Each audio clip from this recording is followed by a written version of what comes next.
And I don't have any comments.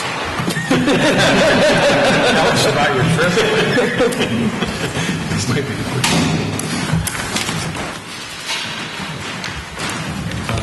Next order of business is to approve the meeting minutes from August 23rd. Make a motion to approve the meeting minutes from, Second. is it August 20? It says July 26th. Excuse me? I wasn't here for it, but I believe it was August 20th. Yeah, August 23rd is the date on the minutes. Yeah, August 23rd. Okay. The agenda says July 26th, so it's not posted on the agenda. Yeah. So My bad. we will not approve. That's the agenda I have. Oh, I printed the wrong agenda. I'm sorry. August 23rd agenda in front of me. Oh, I have the 12th, because I printed my own. I printed my own. I have the 27th. It's pretty much the same items, it's just a different date. So. But the agenda was posted. Is the right one posted on the door? You want me to go check if it says the August agenda? It does. That's what I have this one. I have the one tape that's correct around here, and I have a couple of extras. And it Yeah, says, I have- It says August 23rd? Can I make a motion? No, September 27th, and August 23rd. Yeah, the one that's posted is This is correct. I'm making a motion to approve the building committee minutes of August 23rd, 2018. Thank you. Second. Motion has been made and seconded to approve the minutes. Any further discussion? All those in favor say aye. Aye. Abstain.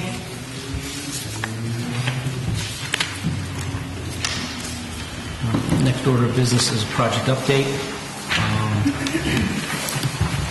I think everybody knows that we transferred back to the school phase one administration.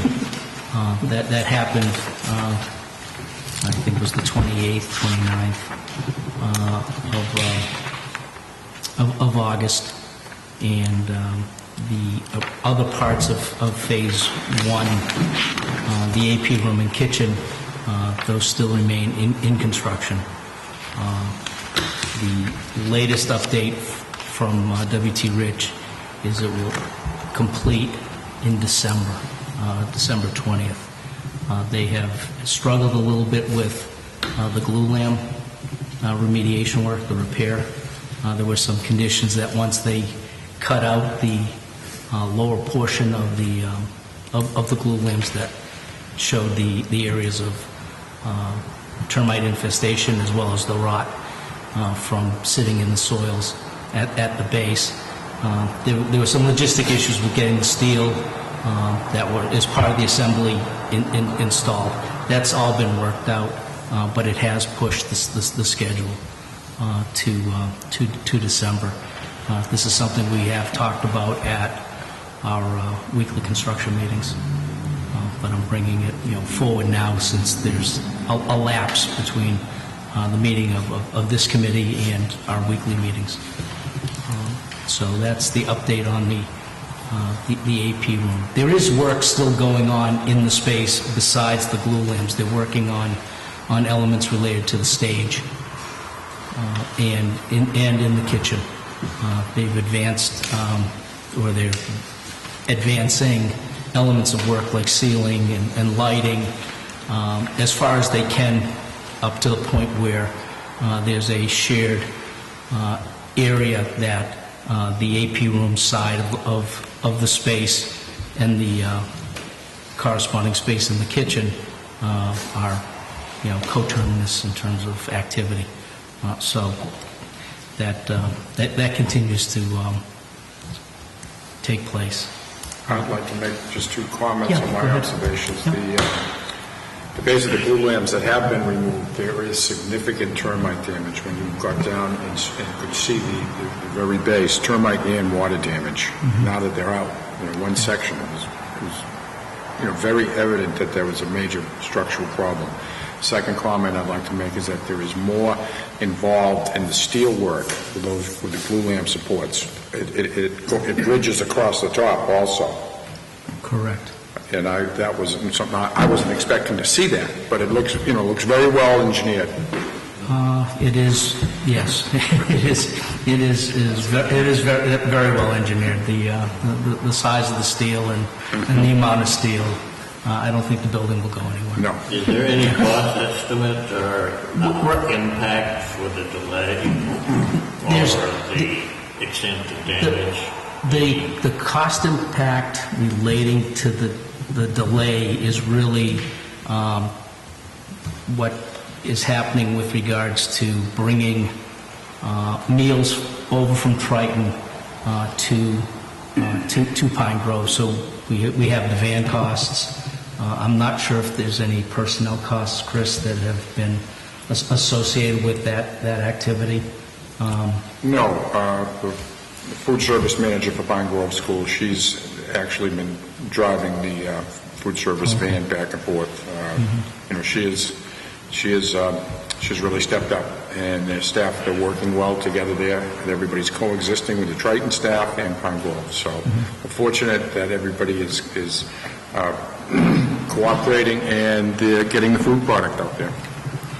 The work itself, there have been some detailed changes which will have cost implications, and those are being put together now.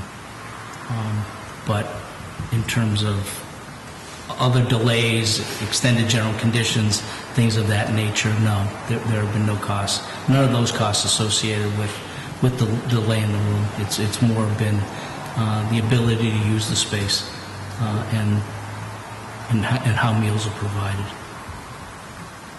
Do we have any estimate as far as what the termite damage severity cost would be? Of what we're doing now, this committee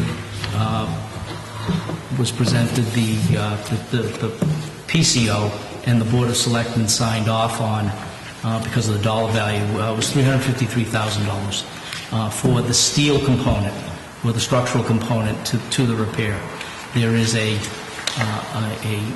architectural component which pricing is being put together for additional dollars to deal with masking the steel so that it's just not raw steel and concrete presenting in the room when it's finished. It has a millwork wrap to it. Is there a design? There is a design. Doran Whittier has provided sketches, and W.T. Rich is pricing that work. And yes, Brad, go ahead. Just one thing to add to that. On that first part where we had that initial pricing for the steel and concrete work for where those piers were going to be replaced, I think they gave us an estimate of something that was like 4 change. 353. 353, better. But that estimate, I believe, was also making the assumption that we were going to be running it for 10 feet because we didn't know the extent. And I think, if I remember correctly, talking to Tom, we actually find that the maximum right now is 5 feet, thereabouts. So we actually should be able to see some level of savings associated with that initial estimate. Although we'll be off-played with some of the issues that they have run into to get the steel in. Understood, but I just, that initial one was at 10, is at 5, so trying to get the last half of that. Yeah, that's fine. Well, I was going to say, because at one point it was said that if it went over 10, we're going back to the drawing board because we're not going above 10, right? Because it would have to be reconfiguring the entire structure of the space. So. Okay, so we got some good news on the terminal extent, but some other complicating factors just in terms of the overall how the construction is going to be put together, but that'll get worked out. So there'll be some type of credit then on that estimate? Well, so we'll have to see what it does from there. There's some other things that get factored in there, but our hope is that when it's all said and done, for that scope, it'll be less than what the original estimate, but we also have to add on the, kind of the architectural wrap, which we've done, but they have the price.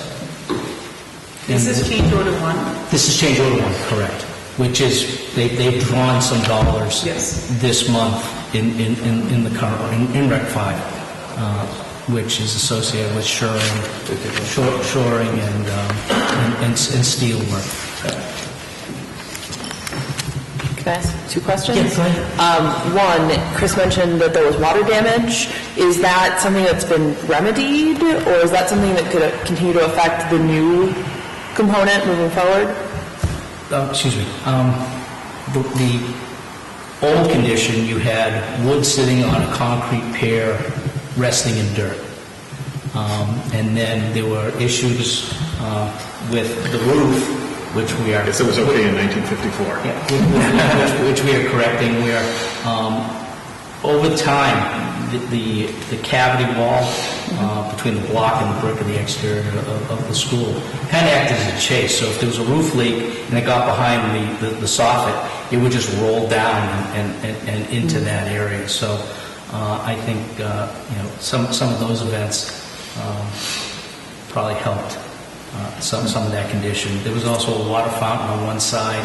And Hand washing station. yeah, and that, correct, the hand washing station. And then, so that helped that particular column along to its early demise. And 60 years of mopping and washing the floor. One thing we have done is, the new design is you have steel on concrete that's going to be wrapped in concrete. So we've kind of eliminated which will be in dirt, but we've eliminated the wood in the dirt. The other thing is we had exterminator come in and he did a termite treatment where all the exposed columns were. Not that we put back any wood, but it was open to do the treatment. Are the termites still there, or are they gone? They show as inactive, but and I don't know how colonies move and regenerate, but if they're there once, they left untreated, they potentially could come back. And we do have other wood going into the AP room. They do travel along concrete. They create those mud tunnels.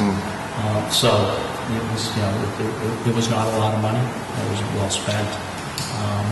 We also had up in the eaves a carpenter ant issue, and we've treated for that also. Can you explain to me what the 92, the change order 1 was actually for, the 92,800, as opposed to... Change order 1 to WT Ridge is for $353,000. I can't remember the other. The other pennies. That is for steel. So that's in the No, the 353 includes the 92. What's drawn this month? That's the drawn against the change order. It's drawn against there's money being drawn against the change order. And schedule value here could have been 353. No. See what happened? 353 is composite of several trades. Okay. And so when the contract amendment, when we issue a change order, WT Rich then issues contract amendments to the corresponding participants for the value that they have issued their pricing against. So if you look at change order 1 and the backup, there's backup from, I believe it's 4 different contractors as costs that make up the 353, and then as they progress through the process, they will draw against those line items. You're welcome. Larry, can you break down the glue lamp work versus the work that's left to be done in the all-purpose room and kitchen, just timing-wise? I'm wondering. They're all gonna. Right now the glue lamp work is driving the ability to do the majority load of what's remaining. In the kitchen, for instance, the loading dock area, there's a new bathroom that's been installed there. They are putting in ceilings and lighting. Walls are some walls are ready for paint. Others have received glass board FRP that typically goes in kitchens. That work has been done, and they're moving from the receiving side towards the AP room. The cook line is in for all its rough plumbing. All its underground. The hood is hung and is ready to receive equipment. We've held off bringing the equipment in because it's just something to trip over, break, and get all messed up with the various dust and debris that's floating around in the air. The cooler boxes are installed, their evaporator coils are in, the associated work on the roof is done, the rooftop units that will provide cooling in that space and make up air, those are sitting up on the roof, and that roof has been done. They have some tie-in work to still finish, but the new roof is on that space. And then the windows, they've replaced the clear story windows. Now moving a little bit further beyond the cook line, you get to the shared wall where the kids would come in and queue up to hit the serving line. That's been cut off because in order to facilitate the blue lamp repair, they had to shore that wall. And so right now on both sides, there is staging with steel that's supporting the roof of the AP room, the pitched roof. So once they, with that in place, they started cutting the AP, the glue lamps, and they've started installing the support steel. So was it, if I'm remembering the pacing, around November 1st, all of the steel work would be done, staging down, and then it was approximately 6-7 weeks that WT needed when that's all done to then come in and do the work to wrap it, get the floors down. That's been that has been the current estimate. In fact, even in the kitchen, 50% of the new floor is in and under protection. They brought it to within a few feet of where the shoring is, and they've insulated pipes. They've put in ceiling grid up to a certain point, so where they can get work done, they will get work done. Once the last group of glue lamps, the steel goes up for it, they will pour those bases, strip and strip them, and once that's done, they'll take all the shoring out, and then everyone will be able to get back in there and go to their respective corners and either work towards the middle or work from the middle out.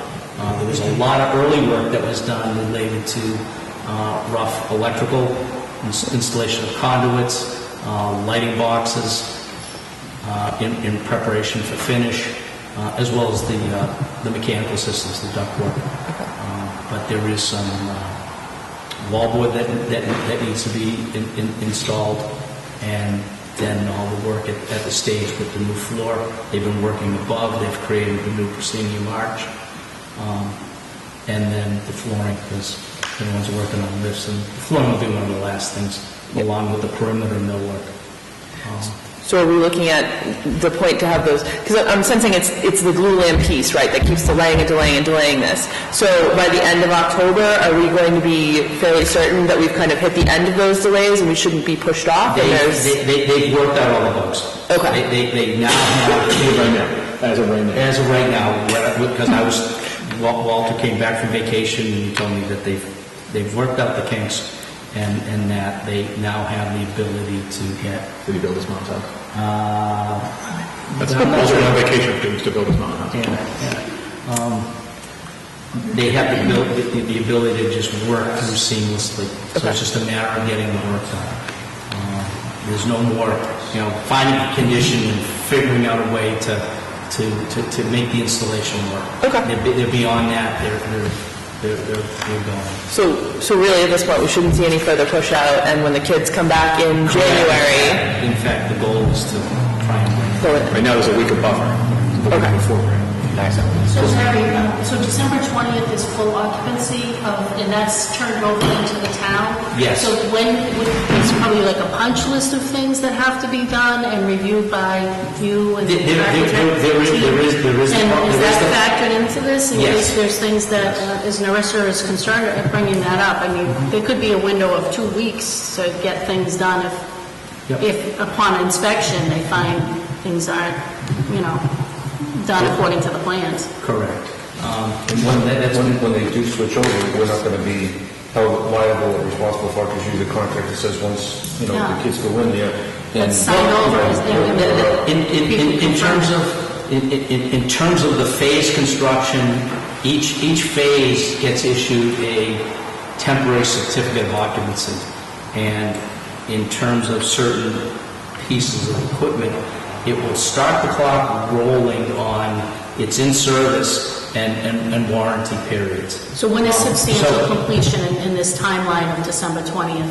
I believe, if I remember correctly, it's anticipated the week before, and then, Week before December 20th? correct, the December 20 would be, Okay. it would be available. And that would factor in all the necessary inspections and commissioning. I just think that of this the could be space. something on that inspection that practical. Correct, but one of the goals, and everyone has been pretty clear, but for the configuration of the building, the kitchen will be ready. Yeah. The problem is getting meals out of the kitchen that aren't going through the construction area. Yeah. And that's virtually impossible to do based on the configuration of everything. So, as soon as the kitchen is ready and sealed off from the other work, it can be punched and people can be perfecting whatever imperfections there are in that side while the AP room is being, Yeah, continued. I just think it's difficult for the town's point of view that, when you have a partial occupancy and there's a disagreement over why the floor is nicked and was it something that happened by students in there or whatever, I think that as long as we're all cognizant of the fact that it's a precarious situation to be in there and then go through a punch list and then... Correct. I mean, we have the same dynamic with the administration. Yeah. Correct, there have been things that you folks have been coming in and taking care of since we occupied the space. Yep. And it's not being charged to the town, it's being part of the project. It's right, before full occupancy,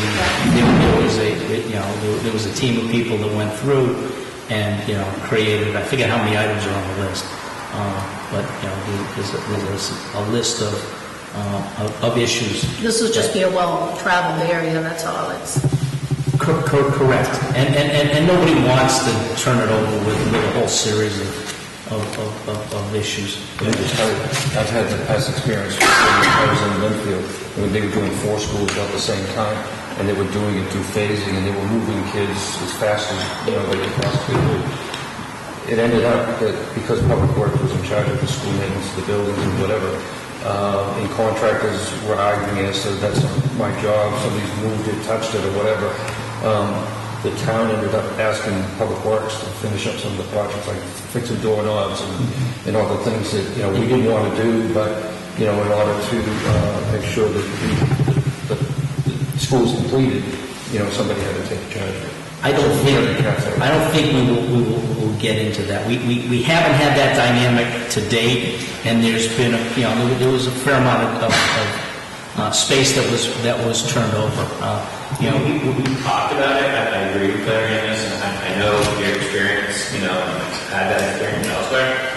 But I think, because that this is, it's a fast-paced, multi-phase, and, everybody's pulling on the same boat to get in there. So we did go through and, we identified a punch list, but we did that with an understanding that, because it's so fluid, there's going to be stuff that's happening. And at this point, right, I haven't seen it, I don't expect to see it, that people are trying to take advantage of that situation. So, we go through, before turnover, we punch, but, like Christine knows this, right? I mean, there was temporary carpet, going in and coming out, like boom, boom. So you can't even keep up with it. So, we know it for the record. We see it, it changes, and, we've got, like, our guys are there every day, Larry's there every day, Rich is there every day, and it's been, I have to say, a very good working relationship on that.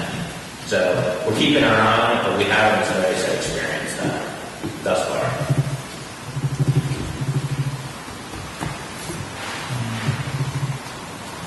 Do you want to talk about the North Wing, the completion of the North Wing? Yes. Oh, yeah, no, I'm just going to... I didn't know if you were... Yeah, no. I had a pregnant pause. I apologize. Phase 2 has been ongoing, even while, phase 1 was was taking place in phase one. Phase two is expected to turn over officially on the 19th. They expect to Of October. of October, yes, which is on schedule. They are, they're in the process now of doing finishes. Ceilings have been, grid has been installed for ceilings. Parts are padded out for electrical convenience items like fire alarm, occupancy sensors. So it's a little patchwork. HVAC units have been commissioned for that space. There's still additional work to happen, but that has been ongoing. There's finish going on walls. Flooring will be one of the last things that is done.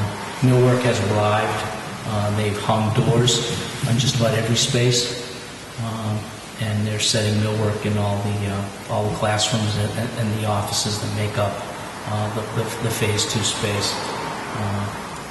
In addition, while that work has been going on, they have been addressing issues and work on the site. Landscaping has arrived. The plaza, the infill circles, the stones have been placed and the pavers are being installed. They should finish that up tomorrow. It looks like they're just down to the cuts, which is probably the more tedious part of the work. The pedestal for entry into the school through the main doors, the earphone, which has the video communication with the office, that is in, it's up and running. The permanent doors are installed. So things are starting to get to more normal. The current condition of paving will remain through the project till the summer of 19. The site will be on binder until then. But they took a delivery of planting materials, and those will start to be installed in various beds, particularly at the front of the school. They have also grabbed some work relating to site drainage that goes into the wetlands. The Conservation Commission agent has been out, made an inspection, so work continues under his direction. Also, I shouldn't say direction, but under his eyes also.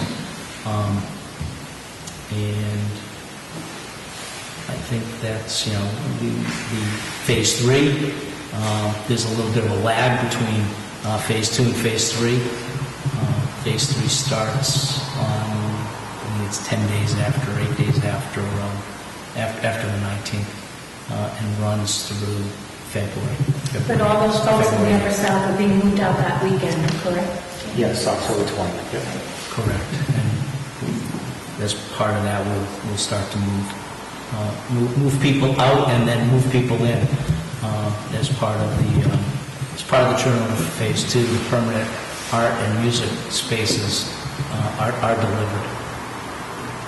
I would like to publicly thank Sue True and Karen Dion in the main office for the last four weeks after the police chief has left in the morning. They have had to physically get out and answer the front door, leave their desk, and walk. They're great because they keep saying, "We got so many steps in." But it's been a lot of work for them. Not only that, but also we're answering the recess door that we used to have a buzzer at, door number 12, I believe it is. We can talk about that later, maybe reinstating that. But Sue and Karen have been phenomenal. It's been a lot of work for them before the buzzer system officially came into place this past Tuesday, I believe it was. No, everybody has worked as a team. I don't think anybody has not understood what everybody else is dealing with and have tried to make everyone's pain less. It's different. It's not a bunch of work being isolated.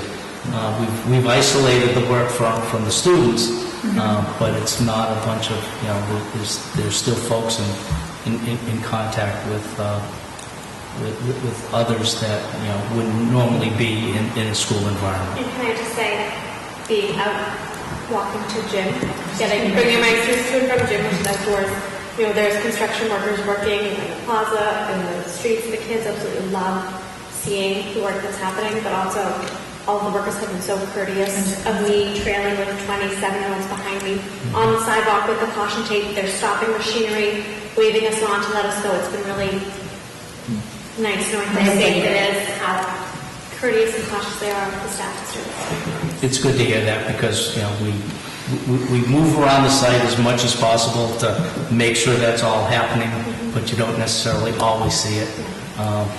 So it's nice to hear that. Okay. Two questions? Sure. One, I know that there was an issue with the phone line and the pole at the end of the street. Is there an update? Okay. That's all you. The phone line that we waited for a long time, as it turned out, the elevator has no emergency call box or phone, other than a local alarm, so that if you hit the buzzer, it rings within the school. So for I don't know how many years, there's been a phone line for the elevator that was tied to nothing. Everyone assumed it was fine. I told you we'd never used it. So, even getting rid of the Verizon line has still become a chore. The school, we contacted Verizon and said, we don't need it anymore. They said, well, somebody has to cancel the existing line. The line to nowhere. Somebody has to cancel it. So this goes back June we were emailing about this. It's a town, it's a school. It's unbelievable to get rid of one POTS, plain old telephone service line. Just a copper line. Just get rid of it. It's unbelievable. The amount of time. Yeah, like $30 a month. It's not like it's a business fiber line, but it's just unbelievably silly. So we're down to, and I know James has been spearheading I was going to say James that effort, and has, I think even as of today, was in contact with Verizon to get them to strip that off. And once they do that, all the telephone poles that remain on the left side as you come into the space and into the school property will be gone. It's such a crazy story. It's gone on forever. It's amazing we are able to communicate with each other, because communicating with communication company. This is as easy as you would think. I think that's probably the political way to put it. So can I ask for an update on, speaking of coming onto the campus, just about where we're at with the entry drive? Because I know there's been lots of discussion around town about, man, this feels tight, and I know we've been talking about it weekly. So the entry drive, the last bit of baseline data has been confirmed. It's being cleaned. The drawings that you saw on Friday last will be cleaned up, and we'll set up a meeting early in the week with you, Christine, police and fire, and we'll go through the changes. Ultimately, what's happening is that the road, the entry road was too tight. It will shift a little bit to, if Town Hall is the south, and angled. Yeah, and it will be wider, and the flare at the actual driveway onto Main Street will be wider, so that buses do not have issues coming in or going out. I was going to say, so one of the issues too that was confirmed is that Tom confirmed that it was striped, it's 32 feet wide, it was striped, splitting it, was that 10 and a half feet-ish, each lane, where what it should be is a 12-foot wide ingress, a 12-foot wide egress, and then the right-hand lane is along the curb, the cut, is for parents queuing. That's only an 8-foot lane, because that's basically stopped traffic. So once that's painted that way, it should, even in the drawings, it looks much better that it's a normal in and out flow. Because there's been lots of parent, whether it's on Facebook or in passing, people say, man, this feels tight. So it's right now, it seems so off because it was striped just evenly for the temporary Does stripe. that involve removing curbing and stuff? There will be an adjustment to curbing, yes. There will be a remove and a reset. So do you expect that to be a large change order, or?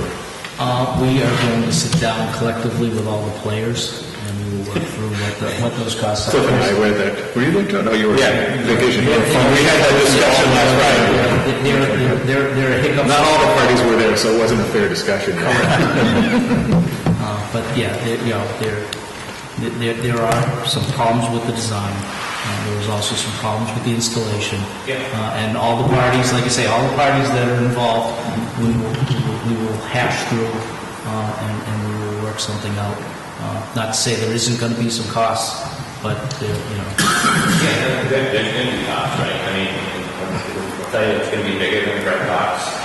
Our landscape architect, made a mistake on the drawing, as Larry said, probably installation issues on the north side. We'll have to sort through that, right? I think I've been pretty upfront with everybody throughout the entire job. I mean, we're not perfect. We're going to make some mistakes along the way. It's construction. That's how it works, right? That's why we have a contingency. Not happy with it, right? On one set of drawings, it looked okay. On another set of drawings, it wasn't picked up by the landscape architect. So, we'll work through it. We'll mitigate costs to the greatest extent that we can. We'll find out what it costs, and we'll have to come back to it. Well, I thought at Friday's meeting, it was said that the town would be paying for this.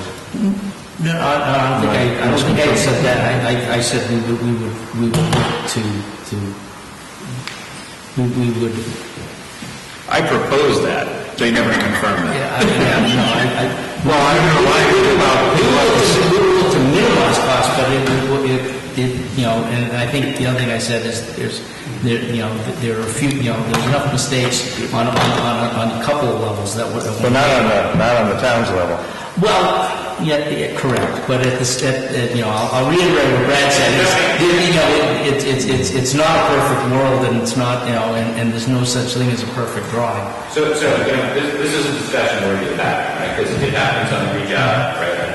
And we've been dropping breadcrumbs all along the way with people explaining that we're not perfect and those things are going to happen. And that's why we have contingency. And in fact, right, actually part of the expense, the change order associated with design errors and omission, up to 1% of the total value of the cost is reimbursed by NSBA. It's not something that's atypical in terms of what we're doing, because nothing's ever going to be perfect. And actually, when you look at this and you go and say, well, is this one different? When you look at what kind of how the MSBA contract works on, there's a standard of care. And if we're outside of that standard of care, when we look at the whole job in its entirety, then we have a discussion, and we're willing to have that. But right now, we're way below that threshold, right? Like the termite thing, that's a different one. That's unforeseen that nobody could have seen. But, again, we're not happy about it, but it's something that happens on every job, right? And that's why we have contingency on jobs, to be able to go and pick up, stuff where either Doran Whittier or our consultants have made a mistake, or whether you have unforeseen conditions, like we have with the termites. That's why we have a contingency on the job. Well, I don't know. We could have this discussion later, but it seems to me, being a novice in this area, that there's a clear difference between an unforeseen condition like termites and a design flaw that results in a But in all fair, sometimes things do fall. As hard as it is to say it, things do fall through the cracks. Everyone does try their best to make it as perfect as possible, but things will happen. In the case of this, there's there needs to be a discussion with, as I said, with multiple players, and we will once we've had those conversations, and if you want, you can sit at the table. We will work through minimizing the impact of what is transpired at the entrance as much as possible. Nobody's just going to say, yeah, just send me the bill, and I'm going to sit down with you and Joe and say, and the other selectmen and say, here's the bill for the screw up. That won't happen. we will work towards, getting to what we feel will be an amicable solution to the issue. And rather than speculate, let's, I want to know what the potential cost is, because we've asked, based on the schematic drawings that have been put together, that it be priced for the correction, and then we'll have the hard, around the table conversation. It's not going to be pleasant for anybody, quite frankly. Is that considered site work? Excuse me. It is, yes, it is site work. Which is not reimbursed. That's right. No, well, site work, certain amount of site work is reimbursable, but we're over the the cap for what is allowed on the project. Right. We knew that going. I'll give them from the beginning. From the current change order. Well, I don't know. We need to talk about, I agree, let's wait and see how much it costs before we have the discussion. It's a project change order and would be encapsulated within the contingency, or the contingencies of the project. We have several contingency pockets as part of it. It just strikes me that when you're building a school, the entranceway ought to be designed to accommodate school buses. That seems like pretty elementary. So, you're correct on that argument. Right? And when they did that auto turn, right, they made a mistake. You're right. I mean, we would go and say, and we've had that hard discussion with the people that did that worked for us. But in the end, there are going to be mistakes in the jump. I mean, that's just the way it is. And it's unpleasant, but, there's never been a jump, where there haven't been, errors or omissions on the jump. It's just, it's a fact of life. It's awful that it happens, but it will happen, and there will be more of them. There won't just be one, there will be more. Because this is a very, challenged, multi-phase, complex job. It's a $40 million job. well, let's see what the cost is, and see what the numbers boil down to, and I think we would like to participate in that discussion. Sure. The offer was made, to have you there. It's nothing that we're going to do behind the curtain and then open it up and present you with something. Yeah, I agree. Can I move on and ask one other question? This is a question I got from a parent. If you're pulling in, looking at the left-hand side, the sidewalk that's over there, that's right up against the parking lot, she noted that a lot of the cars are literally pulling up until their wheels are in contact with that curbing, which puts the front bumper into that sidewalk. Because we got to put the rest of the... I was going to say... They don't have the space for it. Yeah. Right, so there's another 2.5 inches that are going to go on top of that, but they don't want to put that in right now. We want to put that in later so that, it doesn't get ruined, throughout the course of the job. Okay, that was my question. Is there more that's going to... More asphalt. Okay. But I just want to clarify. So you're talking about curb binder coat, and the car is reaching too far over the curb onto the sidewalk. Yes. Not height-wise. So it's not hitting a... This is on the crosswalk. Tire stop. Yeah, on the left side, yes. On the Verizon pole side. What? Because usually you put a concrete bumper so that the car hits that first. Are there any concrete bumpers? Not yet. That might be the solution. Most spaces allow for wheel stops. I don't think those are... We'll look at that. I was going... You were going further. I understand what you were saying, too. We'll look at that. Okay. Could we, in any one location like that, those, whatever, it's 17, 20 spots, we could do curb stops or wheel stops if we needed to? It's a cost, obviously, but... Yeah, we can look at it and just be concerned that the car might stick out too far into the aisle. For other cars backing out and stuff. Okay. You're talking the lower one? You have a lower lot. It's just that one location. Yeah. It seems to be. It's. I think previously, I believe there's a grass strip that was there in between the parking lot and the sidewalk. And now that, and the bumpers used to come into that grassy strip, so they weren't into the sidewalk. But now that the sidewalk is smack up against where the curbing is, it comes right in there, and the kids and parents who are walking in are basically walking around the bumpers, which severely limits the amount of sidewalk that they have to walk on. We'll take a look at it. Yeah, we'll look at that. So that's on the lot all the way against the road now.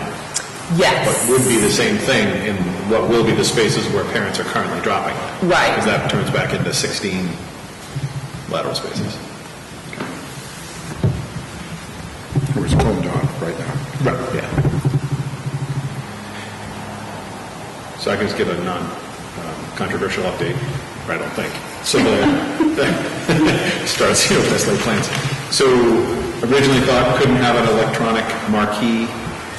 Understood we can. It's a commercial restriction. Then it's a historic commission discussion. So I've been speaking with Sarah. Thank you, Sarah, who has helped us through the process. So has confirmed that it's very doable, very possible. Has given us some guidance. It's more. I had shown the sign just as an example of Salisbury Elementary, which is brick and white, and she suggested that to stay more in line with the historic area, it would be granite and painted or whatever product, and then with the electronic marquee, and rather than a color display, a simple white and black marquee, which I personally prefer because I see those colored ones and they mess with your eyes. So I think it's very positive, and so now it's a matter of, I forget everyone, Joe was involved in that meeting, Chip, Margaret, Christine, me, and I feel like there was one other person on the table, maybe not. Larry was. Say again? He left. But Larry was there too. So just to get that group together, come up with some schematics, and then make the presentation to the Historic Commission, and then it's a matter of that was not included in the budget. So then it becomes a discussion of when we do that, because anything done along with the project then gets complicated.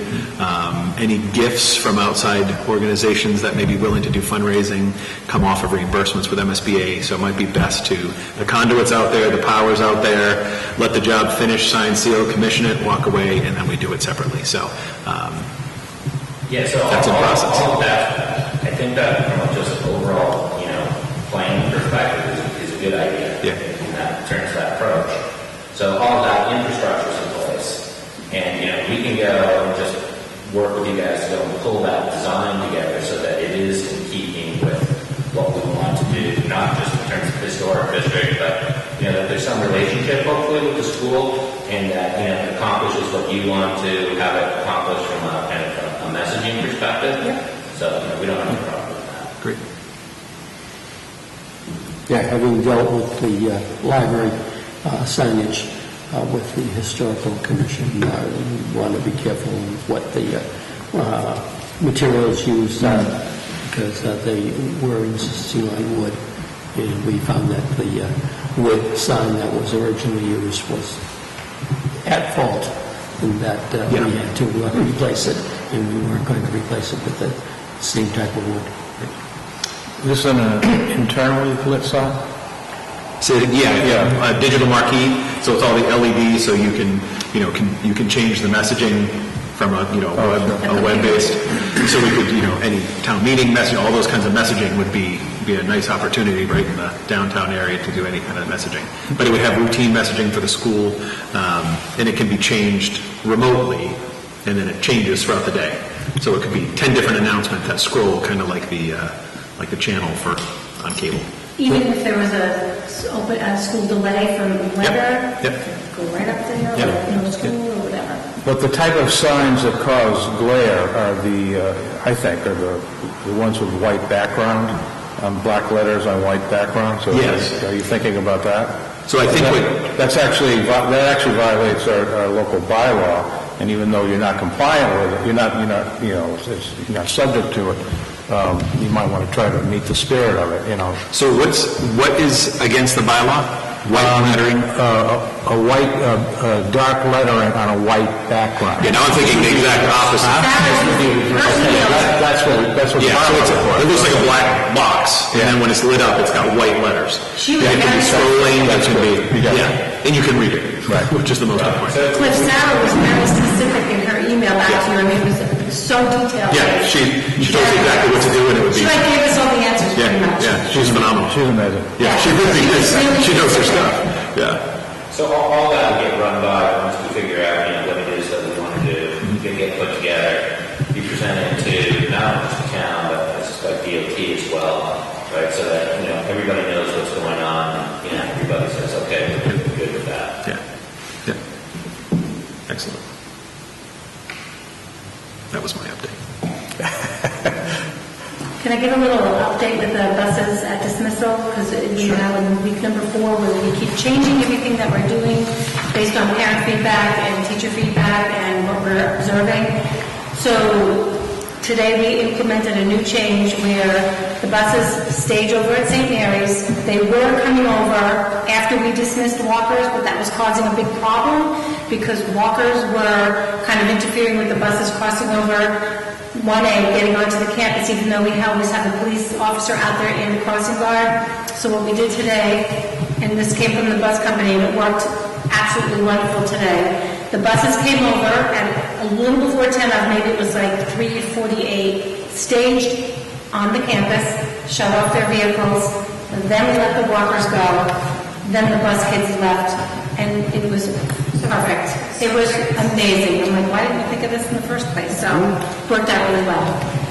And I'm hoping to get good feedback. And the walker car rider parents that were out there was like, oh, this is great. So. And I come from inside, it was so quick. Yes. So it's walkers and then wait 5 minutes, lingering. The delay was that once the walkers were crossing 1A, and what happened was a lot of the parents are parking in St. Mary's because we don't have a lot of parking, and the buses are trying to pull through St. Mary's, and cars are backing out. It was causing a big clog jam, but today worked really well. So just for everyone to know, today was great.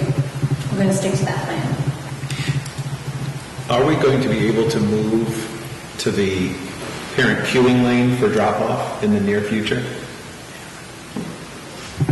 So the sidewalk that would come from the plaza all the way down in front of the all-purpose room, down the right-hand side of the drive. Over near the basketball. Yeah. Which will eventually be the queue. I'm guessing now, we had thought maybe, but now that we're redoing the entrance, my guess is that's not going to be. Let us check on that. Okay. Plus, they're doing all that work around the all-purpose room that's all fenced off. Right, but there was some discussion about pouring the sidewalk comes and just turns. It could continue down and then cross that road, and then it's concrete and then paved almost down to the entry. So where the parents will be queuing, that could be a parent drop-off, and then you could get those 16 spaces back where the parents are currently dropping off. But I think there have been some complications since then. I think we need to finish the AP room apron, the exterior with the ramp and new stairs and the memorial guard before you get that continuous sidewalk to come around. And that's not done this fall. I don't believe that will be done this fall. Although for the AP room to function, it will need to have proper egress. So we'll look at that. We'll talk about that tomorrow at our construction meeting. At least get it out for investigation over the next week. It's a work in progress. Every day is a work in progress. we find something. Everybody has worked very hard at trying to, fit the round peg into the square hole. And some days it works, and other days That's right. it doesn't. But we keep trying. Any other questions? I mean, I go on for all sorts of aspects. Random question, thinking ahead. Yeah. If the school were to have a snow day, Yeah. does construction continue? Absolutely, unless it was so tall that nobody could get from point A to point B. Just curious as we get into the. Yeah, if it was a state of emergency. Right, it then wouldn't. Yeah, But exactly. No snow this winter. Yes. I just got one question on the heating system. Yeah. Is that, I see that we got, they put in for testing and balancing. I'm assuming that the heating system will be up and running in the next few weeks, or? Correct. When phase one, when phase two comes online, the new boilers that will feed phase one and two, the existing boilers in the building are also operating, feeding the remaining portions. It's a puzzle, As new spaces come online, they're coming online with new systems and taking load off of existing systems. And that's whether it be the boilers, which are, sitting there, they're piped, they're vented. In fact, the new hot water heater provides hot water to phase one and phase two. The existing hot water heater is providing hot water to the other phases because those loops haven't been interrupted yet. And then as the phases come online, they'll cut into those new, the new system will cut into those spaces. Have you trained anybody yet on how that works, or is it still the contractor's responsibility to maintain? The contractor will be maintaining the systems through the project. But Frank has been brought up to speed on various aspects of the new systems. IT is involved with the MDF and the associated IDF rooms, because what has happened is we refed the whole building with new fiber, brought it up to the existing MDF room, which remains the permanent MDF room for the project, and phase 1 and 1A runs out of one IDF room, and then the other are being backfed through the new equipment. It's not easy keeping it all straight, and these guys have been doing it. But the charges there relate to the commissioning of the equipment that is part of phase one. And the energy management system will be manual until the DDC system is installed in Frank's office. So getting back to my concern from way back when, is the warranty, when does that start? I forget what the language and W.T. Rich had. I'll look at it, because I know it wasn't just when they bought the equipment. I believe it starts at put in service. Even if it's partially in service? Well, It's fully in service function. It's fully in service. It's just of the building. Correct. Yeah. Not the entire building isn't on the new boilers aren't under full load, but they are functional.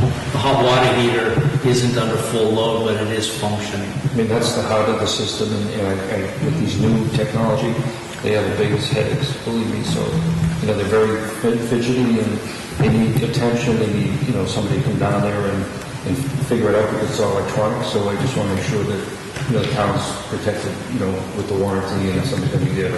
I'll get you the... We'll make sure. Position the language. After the transition, that we get a good control company that we can rely on, like Salisbury Elementary School. That's the only building that has a complete DDC system, and the head custodian is able to operate them, and there are support personnel in place if necessary. But you're right, there's a lot to it. I will tell you, they are. I was looking at them. They're uncrated now. They had the cabinetry opened up. They are very small. They are going to be really efficient compared to what's down. Very efficient. So I actually think, that there's kind of a strange benefit here associated with it, because, Monty is the contractor, right? And a lot of towns, actually, the contractor and Monty do service contracts, on that system. And so although parts of it are being turned over, we kind of have the benefit of having that contractor on site that, it's like almost like an extended training program, if you will, versus just having 2 weeks and then having to call somebody out. it's going to be an easier call. I've already developed a relationship with one of the Amonte techs. Right. Yeah, very nice man, and he'll be one of my go-to guys, just like Dave for Levangie too with the electrical. I'm making observations now. I really have no authority to go in there and say I want to know this and I want to know this now. It's too premature. But Frank and I will be very vigilant about getting systems, everything from that to when the new force main is put into. That's another critical system. And things like RTUs, right, that are going to be phase specific or something like that, those will get turned over and be, specific to that particular phase. So you may have something like that you're saying with boilers are being used, so once they put in service, that clock starts ticking. But we might have an RTU associated with phase 1, but the one that's going to be associated with phase 4, or however that shakes out, and those clocks will start ticking based on when they actually go into service.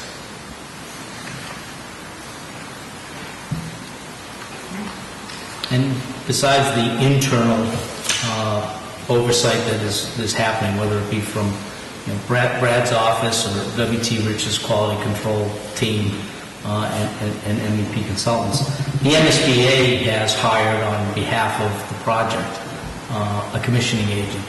And so everything that's generated, they look at and come out on site, make inspections, evaluate the findings or what's written up in the reports, and then they issue, their either concurrence or if they want to see something additional.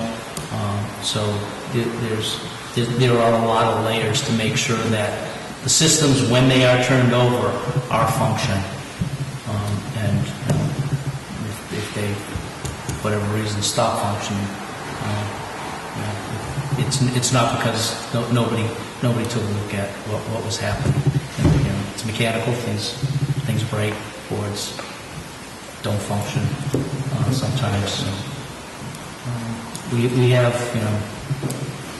I guess it's less time than we really think, but we're still here for the better part of a year with getting the systems energized. So I think they'll have a lot of oversight as more and more of the spaces come online.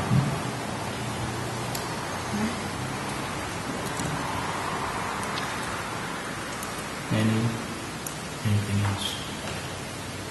We can continue. It's okay. Requisitions. Requisition 5 is with all the backup. It's in the box for everyone to review. James has handed out a copy so people have paper copies.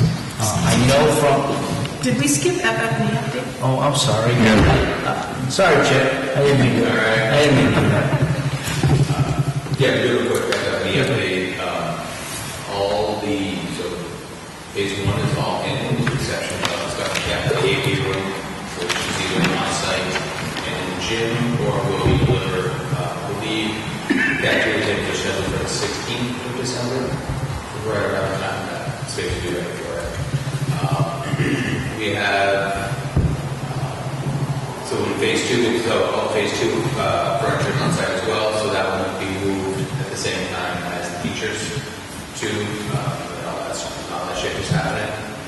So that's all I'll say. So phase 3, we're going to start phase 3 for furniture, and we're targeting the third week of October to do a furniture fair, and I believe we'll work with WB Rich to actually use those motor storage as part of phase 2 as kind of an area that we think will be, which they say they can get ready in time for that to happen. So we'll have a fair in there, make those selections, and then we'll get all that furniture for the remaining phases ordered. Same thing Brian mentioned earlier for that involved design.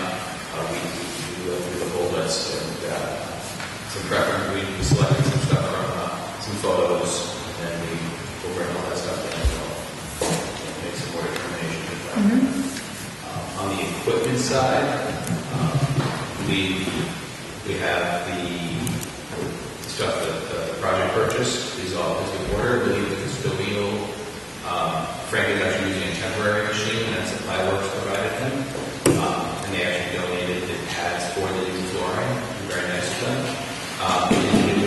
scheduled to be delivered on this 19th of October. So that's, right around the corner, so they'll have that. And there's a couple others that have been ordered that we're still waiting for updates on, but we should have some flags that were brought up, so we should get those. We have an update on that shortly. The flags, did you say? Yeah. Because we're standing like this in the office, So, facing the flag. yeah. We're facing our back to our flag. We're trying to get those things. Just an update on some of the restroom dispensers. I believe Frank has them in possession. Lee's going to come by and make sure that they meet all the ADA compliance regulations that are going to fit this way. Yeah, so Lee's going to come by for yourself. While we're on FF&E, Deb, when is town meeting? And town meeting will take place at Pine Grove School's gymnasium. What's the date on that? Well, you're talking about what town meeting? That's special, the fall special town meeting? Do you have a special Fall town? special, the selectmen are looking at possibly holding a January town meeting. Okay. The reason I bring that up is I don't believe there's enough stackable chairs on site yet. They're in the cafeteria now, they're against the wall. It doesn't look like there's the total amount. The Yeah, the green ones. There should be by January. Yeah, right.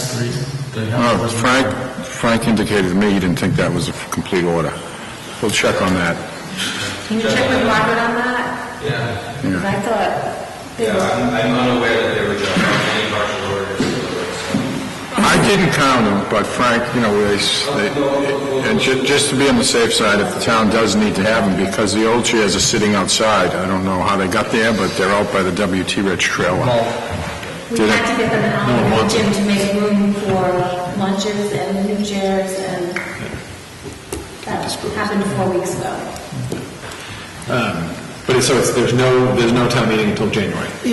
Well, it's not even set in stone. Right, There's potentially. some zoning articles that the planning board's working on, and it needs to be pushed out to January, and the selectmen don't want to have it in the dead of winter, they don't want to have it in December, but we think the middle of January Would be no purpose sounds on like that it point. would be a possibility. You'd be in the brand new space. It'd be one of the first major events in the new space. Wow, how fitting that is.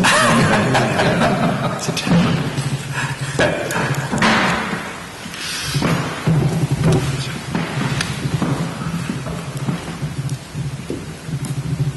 Anything? No, that's how they did that while I was out of town. Joe's away.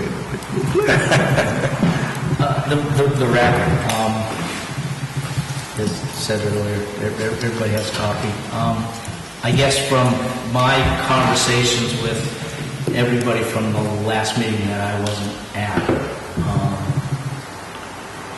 how or what level of paring into it does everybody want to have? I'm welcome, I welcome sitting, doing the page turn. Typically, requisition 5 was late from the contractor, and it's supposed to be out the Wednesday before the last week of the month. And what takes place is I get a copy, Chip gets a copy, and I sit and I go through line item by line item, I walk the site, and then I sit with Tom and he starts explaining where all the numbers came from and what they represent. We either agree or we disagree. If we disagree, then get adjusted. If we agree, we continue on. It's a little bit out of phase with these meetings. To have the requisition and be reviewing it in advance of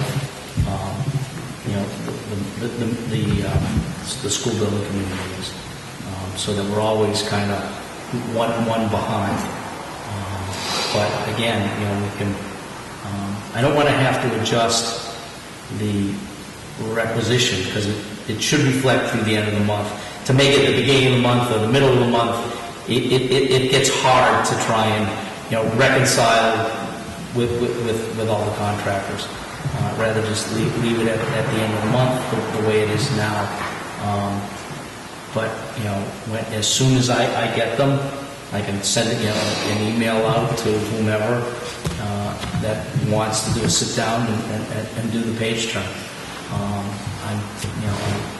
I'll listen to how you want to handle it. I think it's important that somebody or a group of people at least go through the 247 pages so that we, like I went through most of it and I'll bring up some things, other things we can discuss later.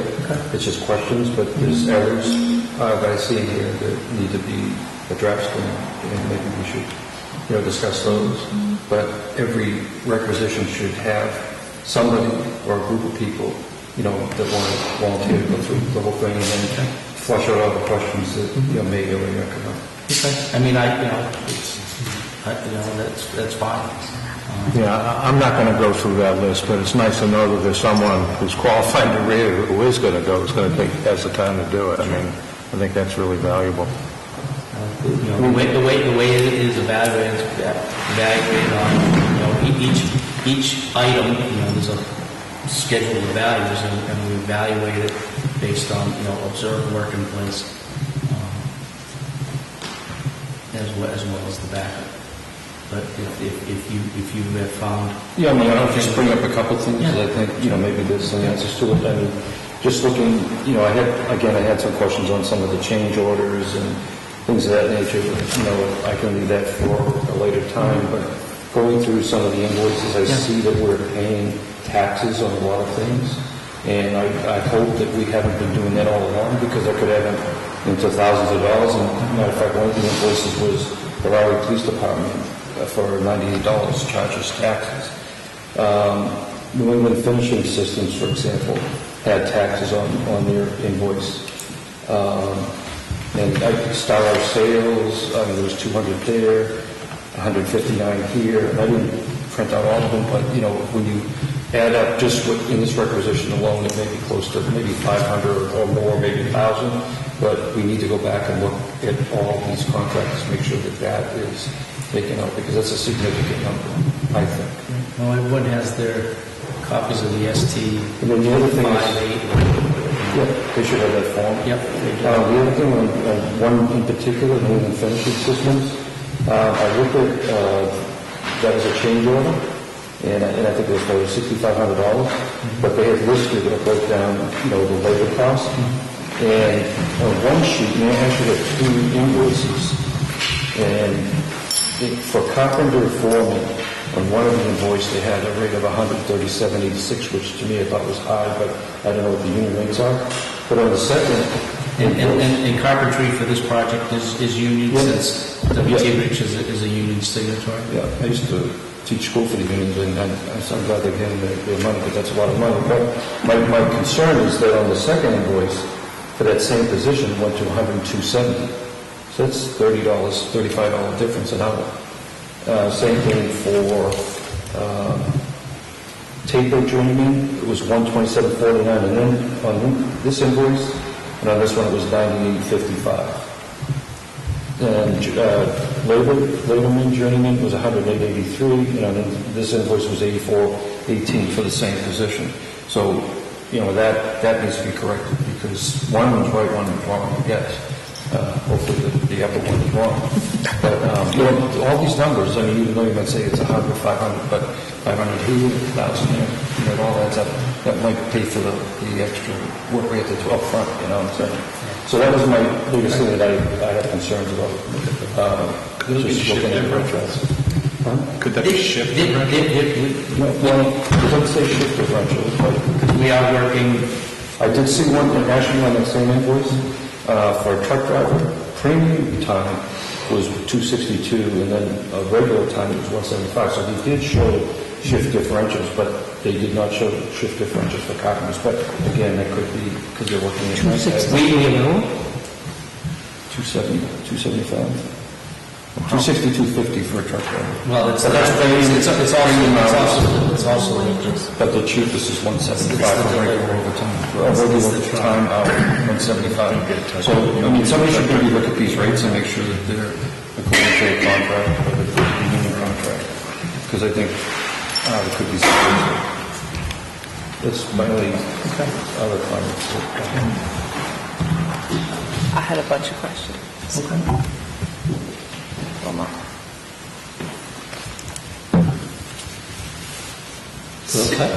So like, Oh, yeah, go ahead. Yeah, sorry. I figured you were done. Yeah, minor change orders and stuff, which I can send an email on those. Yeah, I had questions on the change orders too, but I had a couple of other questions.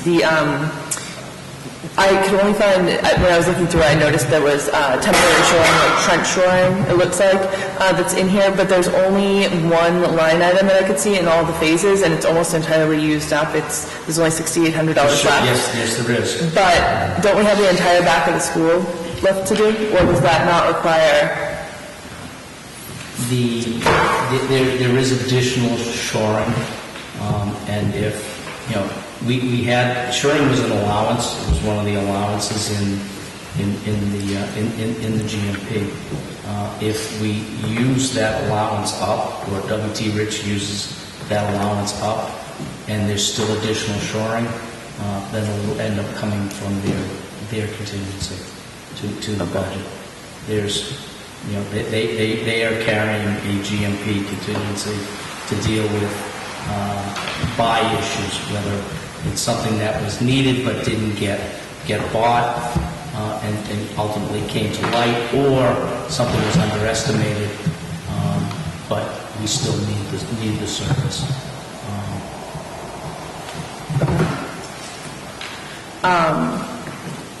Specifically, how many different areas in the remaining phases that need to be shored? I'm just assuming there's more than a significant amount left. Probably more, but one of the other things is we're moving out of the older building and into the newer wings with newer construction. So we're doing a little bit less structural work. Okay. Other than that related to the rooftop, the new rooftop units, since the building doesn't have those. Okay. There was, we can go back through this page by page, maybe separately, but there's a line in here where it notes that there are 90% of corridor fixtures that are installed, but there's only 60% of them delivered. So I wasn't quite sure how that worked, how they could be 90% installed, but only 60% of them. Unless that's just, I know, it's what I'm saying. We need to look careful about phases, because everyone broke things out by phase. Okay. But I'll gladly go through. Okay, well, maybe we do that separately then, because a lot of mine are like that. It's just weird questions. I think the one big one I had was just, can you explain buyout savings again? Because I thought I knew what it was, but then it's getting used in here, and I'm confused about how it gets used. Some of the line items, the project is all bought but for fencing and play equipment. Okay. And in some of the line items, they carry a budget of X. When they went to contract with ultimately whoever the supplier is going to be or is, it might have been X minus.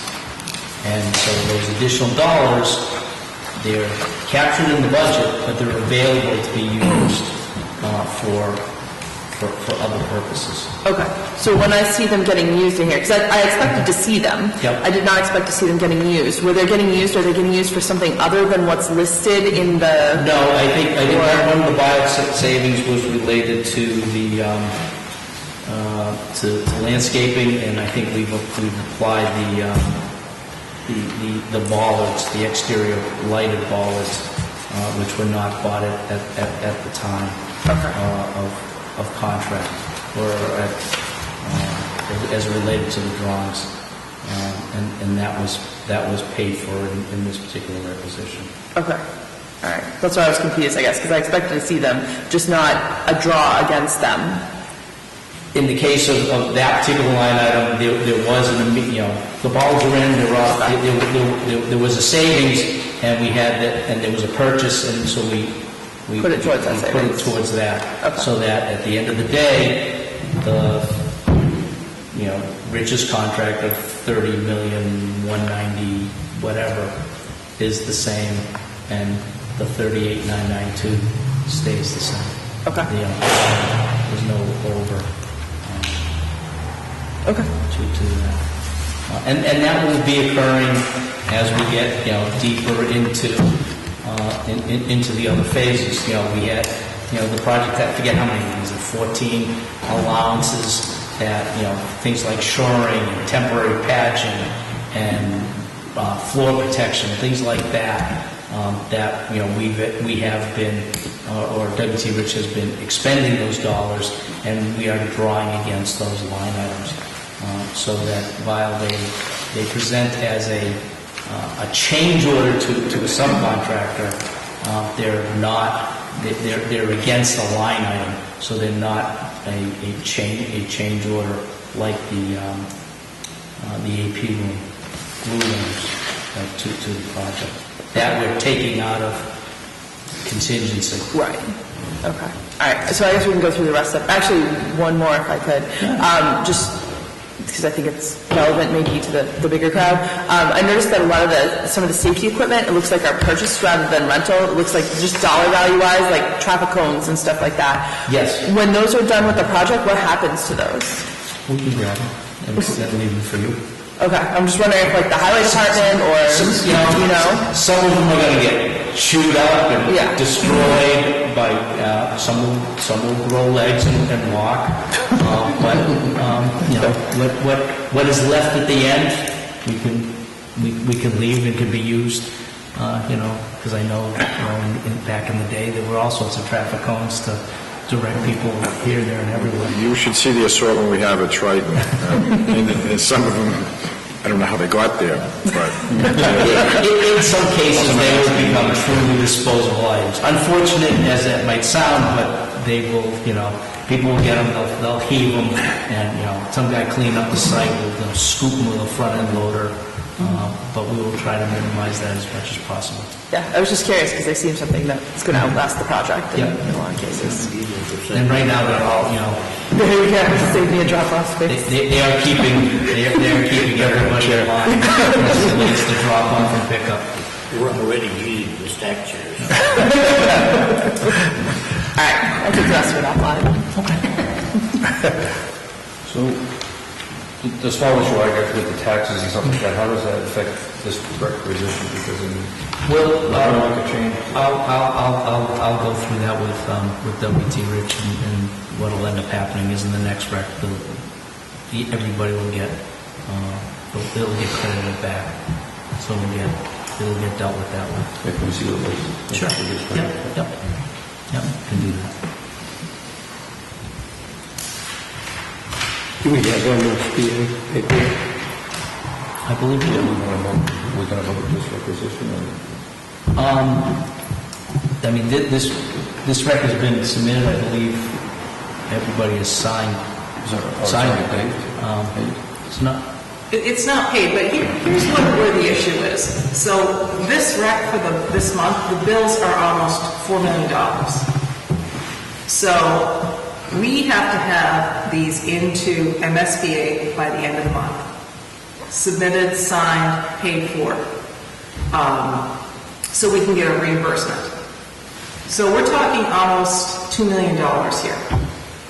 So we have to submit that, because otherwise we'll get paid, if the way it is, we'll get paid in October.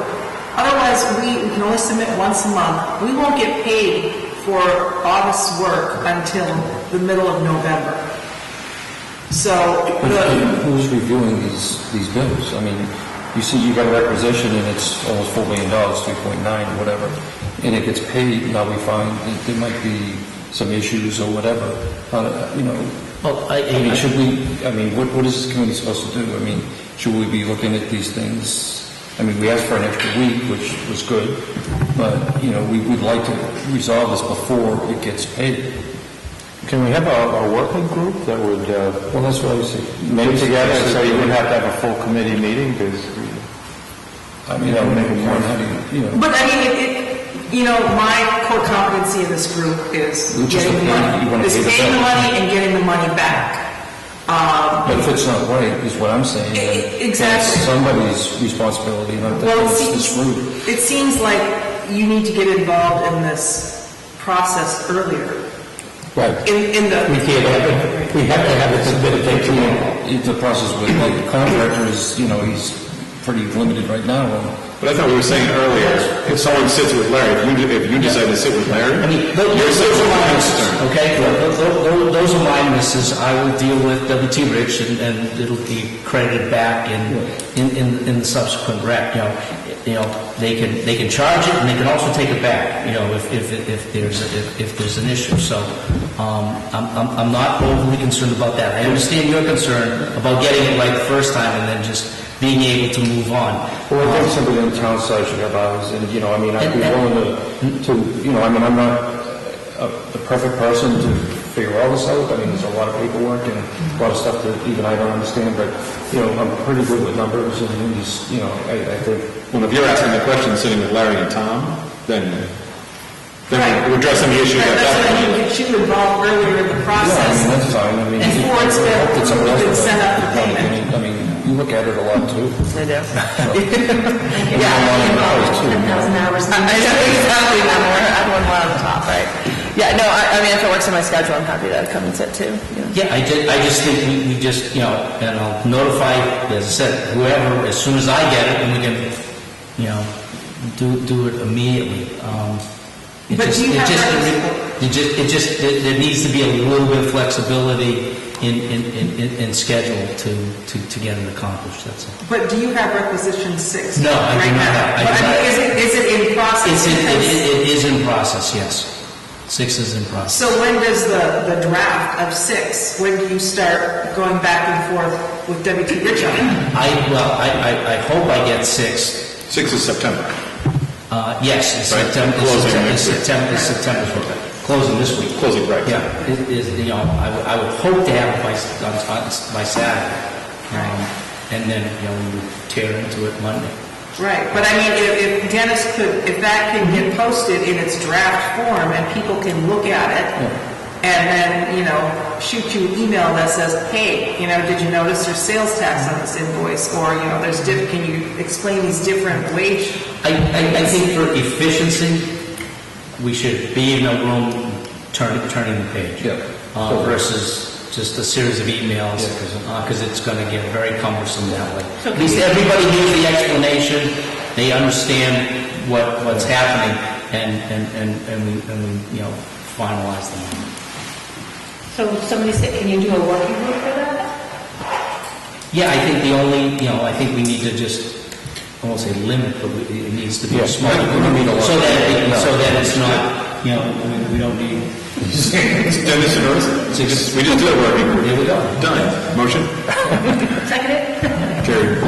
And at the same time, we can do it, I'll say off hour, and we can do it at the end of the day, versus, I can easily accommodate your schedules. Okay, that'll be fine. I think that's a good idea, good start.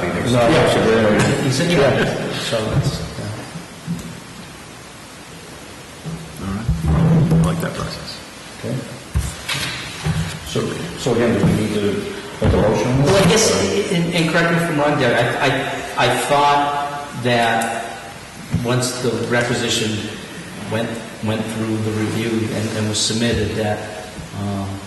Yeah, I know that there were 4 signatories that were established to review that, and that's Larry, Cliff, Joe, and Brian, and I'm a backup signatory, that once they signed it and sent it to the accounting department and the selectmen signed it, that was the process. We're paying all the bills related to this project. So how does the subcommittee get involved with that process? Well, I don't think we're forming a subcommittee. I think it's just a team. You and Narissa and Larry are going to review that. The town is under contract with Pink & Company to review it, and so the responsibility is on them, and their internal people, I presume, are reviewing these. So I do think that point needs to be made, that because the MSBA requires an OPM for this purpose to review diligently review every single line. I think, having a couple of people from the committee sit with them and look and see. I just think that this is going way too fast, and that's why, little things, well, I don't know how little these things are, but, things do get missed, and more eyes the better. I mean, we have our OPM, and their responsibility, as you said, is charged to look at that, and so somebody else picks it up. I mean, I do spot checking and stuff, but, I mean, I'm relying on Hank to go over everything on the 142 pages.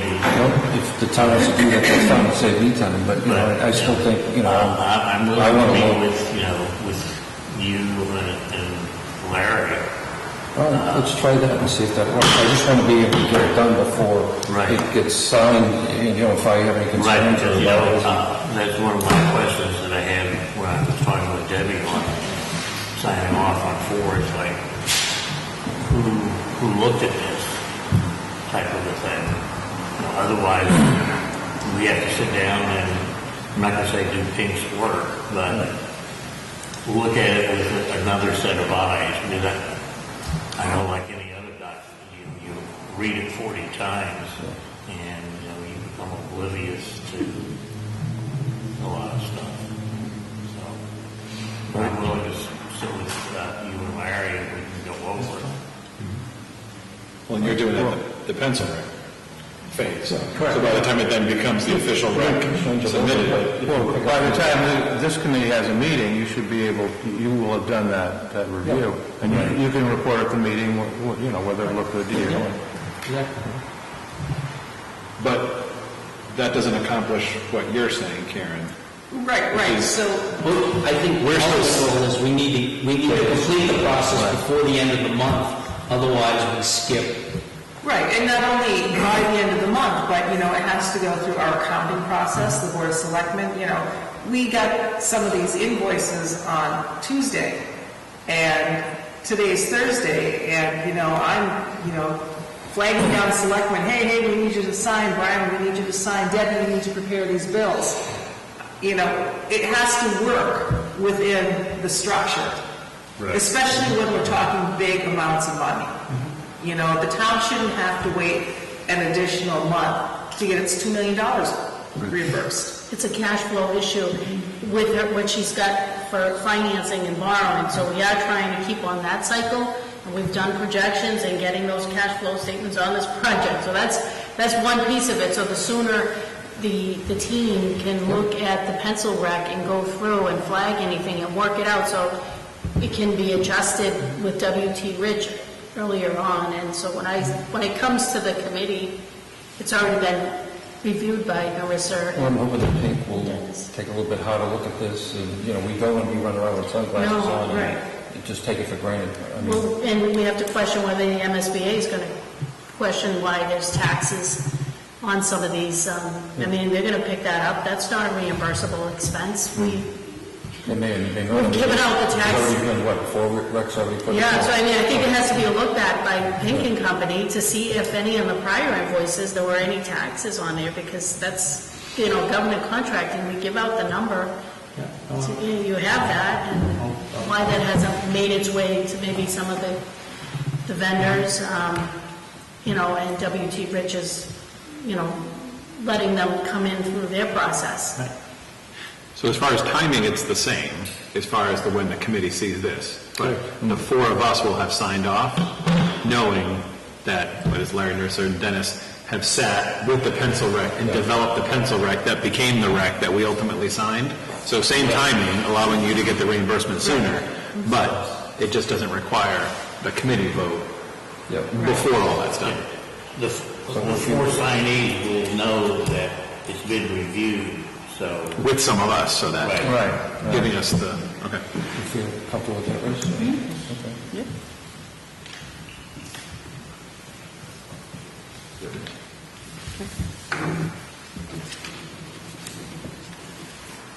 Mark afterwards? Yes. Okay.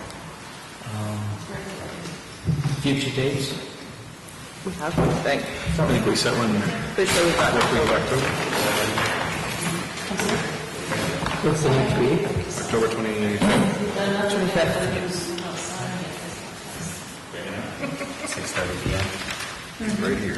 Right here.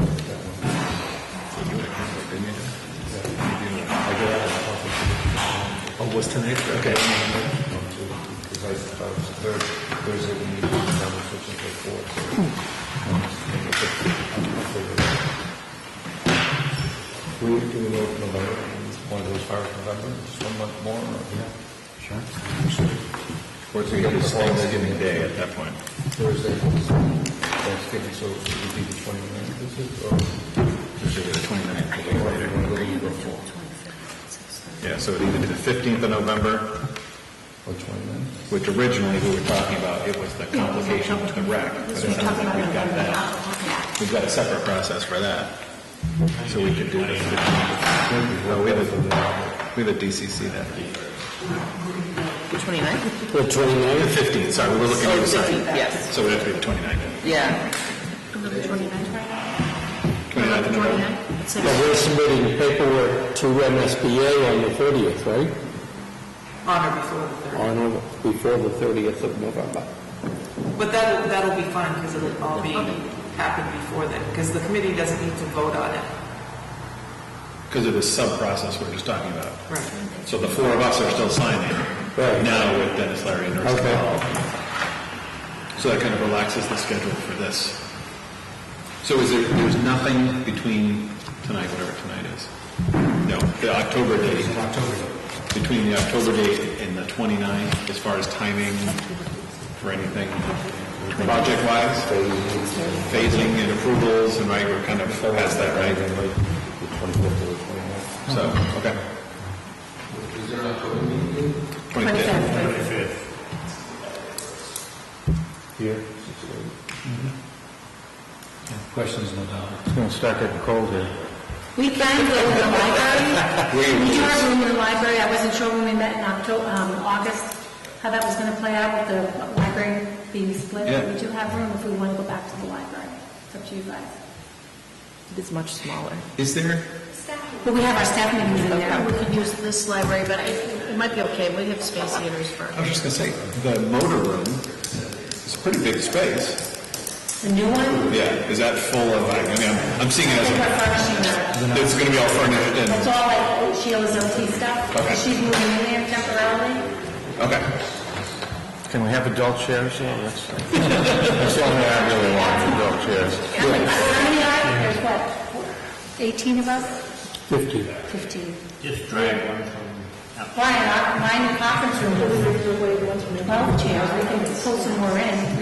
We had that safety meeting, and there were about 42 people in there. Yeah, we had, at least. Look, about 42 people the other day. There's 12 chairs, but I can bring more in. They can do the construction. We can do, yeah, we can. Your dad's in the new place, huh? A little video camera for us? Yeah, just, why don't we do it? Joe, why don't we do the October meeting at Pine Road in the new conference room that you were in last week or before your trip? Right. That's the time we could do it all of I us, think that's a good idea. and everyone can see. So October 25th will be at the This Pine Grove. Pine Grove, yep, And the Lake Springs Conference Room. Operation. yep, yep. They can get a tour. Yep.